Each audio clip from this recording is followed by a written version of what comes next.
सिद्धक्रिया बाबाजी नमः।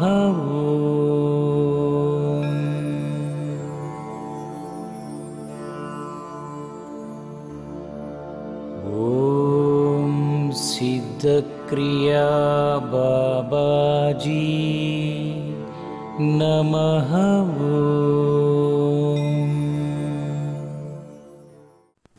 My dear Vedabans and divine lovers, happy. మనం గురువుల నుంచి,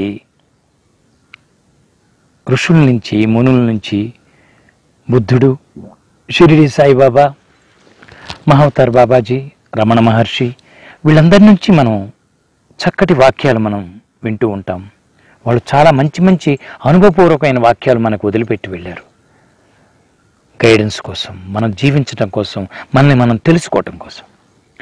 అలాంటి ఒక మహావాక్యం అప్పో దీపో భవ. నీకు నువ్వే వెలుగుగా మారు, నిన్ను నువ్వే ఉద్ధరించుకోవాలి, నీకు నువ్వే బాధ్యుడివి,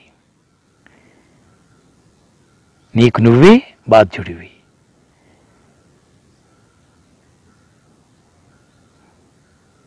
దీని అర్థం ఇంకెవరు నీవు అనుసరించకు, ఎవరు నీకేమీ ఉపయోగపడరు, ఎవరితోటి నీకు పని లేదు అని కాదు. చాలా జాగ్రత్తగా మనం మహావాక్యాలను అనుసరిస్తూ ఉండాలి.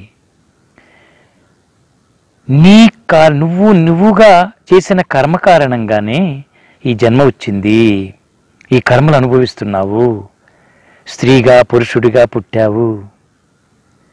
కాబట్టి నీ కర్మల కారణంగా నువ్వు పుట్టావు కనుక, జీవిస్తున్నావు కనుక, జీవించాలి కనుక నీకు నువ్వే బాధ్యుడివి. నువ్వు ఆధ్యాత్మికంగా ఎదగాలనుకుంటే, నువ్వు ఉత్తమ స్థితికి వెళ్ళాలనుకుంటే, నువ్వు ఎన్లైటన్ అవ్వాలనుకుంటే నీకు నువ్వే బాధ్యుడివి, నీకు నువ్వే మార్గదర్శివి, నీకు నువ్వే వెలుగువి అని చెప్పారు. అంటే ఇంకెవరిని పట్టించుకోకూడదని, ఎవరిని మనం అనుసరించక్కర్లేదని, నేను ఏదైనా చేసేయగలను, నేనుగా ఉండటమే, ఇంకొకరితో కలవక్కర్లేదు, ఇంకొకరిని కలుపుకోక్కర్లేదు, ఇంకొక గురువు పని లేదు, ఇంకొక సాధువుతో పని లేదు, ఇంకొక బాబాతో పని లేదు, ఇంకొక దేవుడితో పని లేదు. కొంతమంది అది కూడా వాదిస్తారు. ఇంక దేవుడు ఎందుకు, నేనేగా, నన్ను నేనే ఉద్ధరించుకోవాలి, ఇంక దేవుడు ఎందుకు? ఎంత అమాయకత్వం చూడండి. ఒక మార్గదర్శకుడు లేకుండా చిన్న విషయాన్ని కూడా గ్రహించలేము, నేర్చుకోలేము, అందులో మనకి ప్రావీణ్యత రాదు, పాండిత్యం రాదు. ఒక మార్గదర్శకుడు ఉండాలి, ఒక గురువు. మార్గదర్శకుడు అంటే ఒక గురువే మార్గదర్శిగా మారతాడు, స్నేహితుడిగా మారతాడు. మనకి అతీతమైనవి నేర్పడానికి ఆయన తపన పడతాడు. అందుకనే ఒక గురువు అనే వ్యక్తిని మనం ఆశ్రయిస్తే మనల్ని తెలుసుకుంటాం, మనం ఏమిటో తెలుసుకుంటాం, మనంగా ఎన్ని తప్పులు చేస్తున్నామో తెలుసుకుంటాం, మనం ఎలా జాగ్రత్త పడితే ఉత్తమ స్థితికి వెళతామో తెలుసుకుంటాం. ఎస్, లేకపోతే ఈ మనోమాయ, కలిమాయ, కాలమాయ, దేహమాయ మనల్ని ఒప్పుకోదు. అంతా నువ్వు గ్రేట్ అనేస్తుంది, నీకు తిరుగులేదనేస్తుంది. ఒక సిచ్యువేషన్ ఏదైనా మంచి వచ్చినప్పుడు, కష్టం వచ్చినప్పుడు నిరాశ పడిపోయి అప్పుడు గుళ్ళకు పరిగెడతాడు. అప్పుడు గురువు ఎవడు, మార్గదర్శక ఎవడు అని ఎదురు చూస్తూ ఉంటాడు అన్ని చోట్లకి వెళ్ళి. ముందు నుంచి ఆ సత్యం ఎందుకు ఫాలో కావు? ముందు నుంచి ఎందుకు గుర్తించవు? ఒక కర్మజీవి ఉద్ధరింపబడాలంటే, ఒక సామాన్యుడు ఉద్ధరింపబడాలంటే ఒక మార్గదర్శి కావాలి ఆధ్యాత్మికంగా నడిపించటానికి. ఆ మార్గదర్శకుడే గురువు. అలా ఒక గురువుని ఆశ్రయించి తీరాలి. గురువు, సద్గురువు, సమర్థ సద్గురువు షిరిడి సాయినాథుడు. ఇలా ఎన్నో రూపాలలో చదువుకునేటప్పుడు గురువు అధ్యాపకుడుగా, ఉపాధ్యాయుడిగా గురువు అక్కడ ఉంటాడు, లౌకిక జ్ఞానాన్ని నేర్పుతాడు.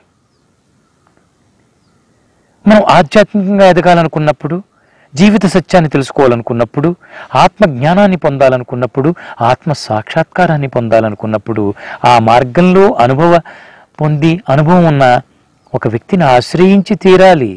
ఆ తర్వాత అతని ద్వారా దేహం అంటే, మనసంటే, జీవితం అంటే, కర్మలంటే, సత్కర్మలంటే, దుష్కర్మలంటే ఇవన్నీ తెలుసుకున్న తర్వాత అప్పుడు నువ్వు నువ్వుగా మారతావు కనుక, నిన్ను నువ్వు తెలుసుకుంటావు కనుక అప్పటి నుంచి నువ్వు నీకు నువ్వే ఆధారం, నీకు నువ్వే మార్గదర్శకుడు, నిన్ను నువ్వే ఉద్ధరించుకోవాలి, నీకు నువ్వే వెలుగై నడిపించుకోవాలి.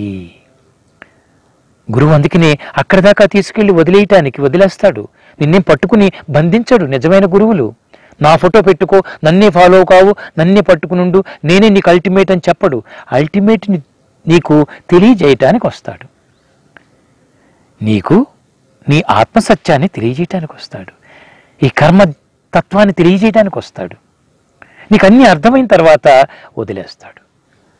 అందుకని గురువులు చాలా వైరాగ్యంతో ఉంటారు. ఎవరి దగ్గర బందీ కారు, వాళ్ళ గురువుకి మాత్రమే బందీ ఉంటారు. ఏ శిష్యుడికి బందీ గురువులు ఉండకూడదు, ఉండరు.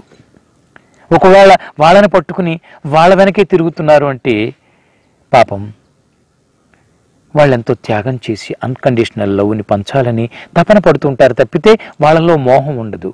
ఈ వ్యక్తి గురువుని నిర్లక్ష్యం చేస్తూ, గురువుని లెక్క చేయకుండా, గురువుని కనిపిస్తే కొంతమంది ఈ వాక్యాన్ని పట్టుకుని సాధువు ఏముంది, సాధువు ఎందుకు, గురువులు ఎందుకు, నేనే గురువుని, నా శ్వాసే గురువు, నన్ను నేనే ఉద్ధరించుకోవాలి, నాకెవరితో పని లేదు. తల్లి ప్రథమ గురువు, తల్లిని వదిలిపెట్టేస్తే నీకు అన్నీ వచ్చేస్తాయా? తల్లి గురువు కాదా? తల్లి లేకపోతే నువ్వు బ్రతకగలవా? నేర్చేసుకున్నావా?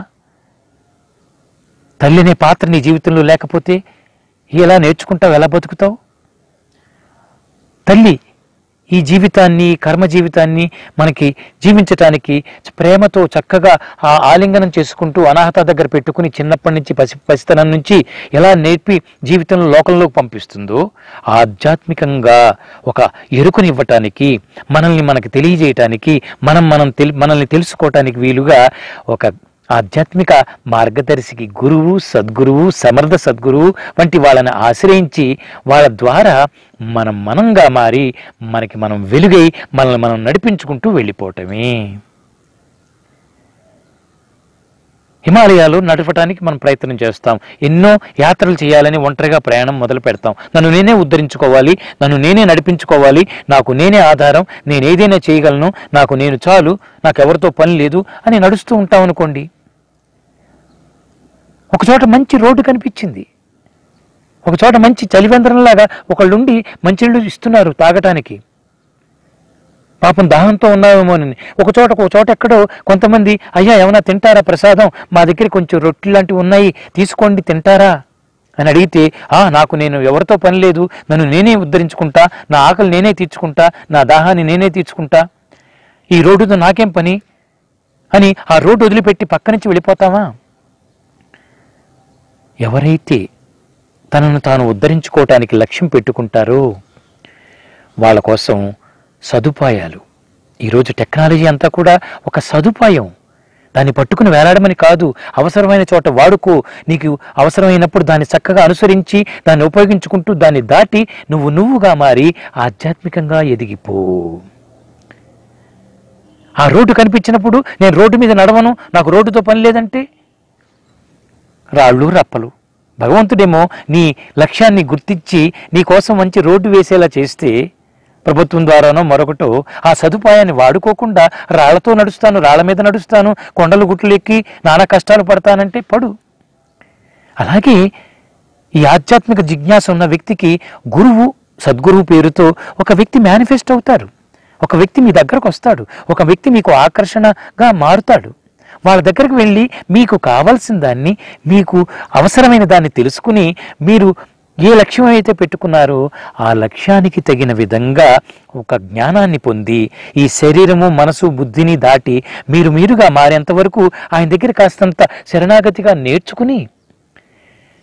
నేర్చుకోవాలి, కాస్త సేవ చేయాలి, త్రికరణ శుద్ధిగా ఉండాలి.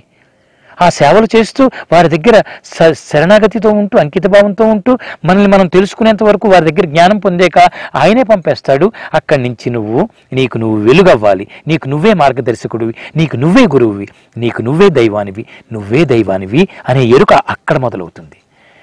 ఈ దొరికిన దాన్ని, కనిపించిన మహాత్ముల్ని, కనిపించిన జ్ఞానుల్ని, వీళ్ళందరినీ కాదు వీళ్ళు అనవసరం, నేను ఎదిగిపోయాను, నన్ను నేనే ఉద్ధరించుకుంటా అని ఎక్కడో పుస్తకంలో చదివేసేసి ఏవో మహావాక్యాలు కొన్ని పట్టేసుకుని నేనే చేసేయగలను, నాకు తిరుగులేదుట, నేను దేవుణ్ణట, వాడెవడో అని చెప్పారు, వాళ్ళు అక్కడ రాశారు. నువ్వు దేవుడివే.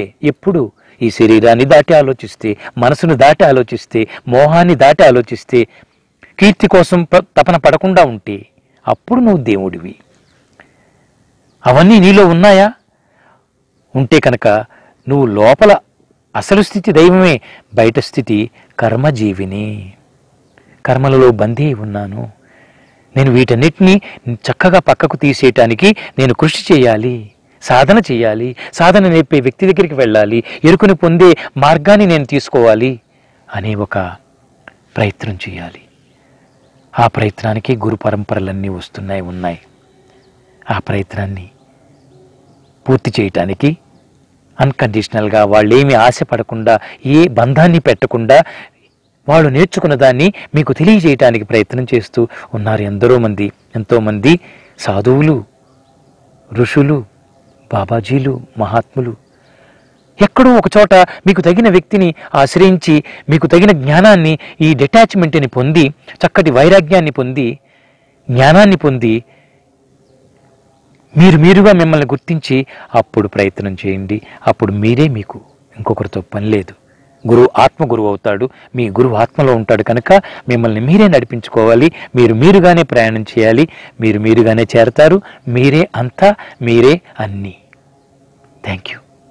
జై Sairam. Hari Om Gurudev. I love you.